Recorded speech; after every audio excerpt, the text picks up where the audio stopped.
ಧನು ರಾಶಿ. ಗುರುವು ಈ ಸಮಯದಲ್ಲಿ ನಿಮ್ಮ ಜನ್ಮಾಷ್ಟಮ ರಾಶಿಯಲ್ಲಿ ಸಂಚರಿಸುತ್ತಿರುವನು. ಈ ಕಾಲದಲ್ಲಿ ದೈವ ಬಲವಿರದು.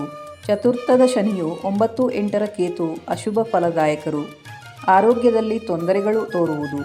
ವೃತ್ತಿ ಕ್ಷೇತ್ರದಲ್ಲಿ ಉದ್ಯೋಗ ವ್ಯವಹಾರಗಳಲ್ಲಿ ಸೋಲುಂಟಾಗಬಹುದು.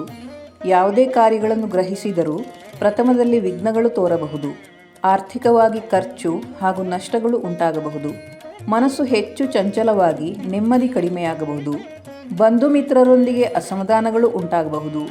ನರದ ತೊಂದರೆ ಹಾಗೂ ಸೊಂಟದಿಂದ ಕೆಳಭಾಗದಲ್ಲಿ ನೋವು ಕಾಣಿಸಿಕೊಳ್ಳಬಹುದು. ಗೃಹ ವಾಹನಾದಿಗಳಲ್ಲಿ ಕೆಲವೊಂದು ಲೋಪದೋಷಗಳು ನಿಮ್ಮ ಅನುಭವಕ್ಕೆ ಬರುವುದು. ವಸ್ತು ನಷ್ಟ, ಧನ ನಷ್ಟಾದಿಗಳು ಆಗುತ್ತಿರುವುದು.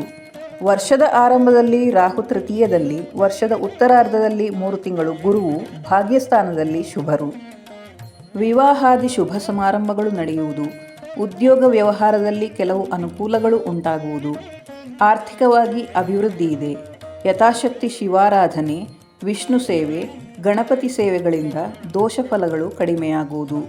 ಸಂಸಾರದಲ್ಲಿ ಸಾಮರಸ್ಯದ ಕೊರತೆ, ಮಕ್ಕಳ ವಿಷಯವಾಗಿ ಸಮಸ್ಯೆ, ಮನಸ್ಸಿಗೆ ಕಿರಿಕಿರಿ, ನೌಕರರಿಂದ ಅಡಚಣೆ, ಅನಾರೋಗ್ಯ, ಶತ್ರುಪೀಡೆ ಇತ್ಯಾದಿಗಳು ಎದುರಾಗುವುದು.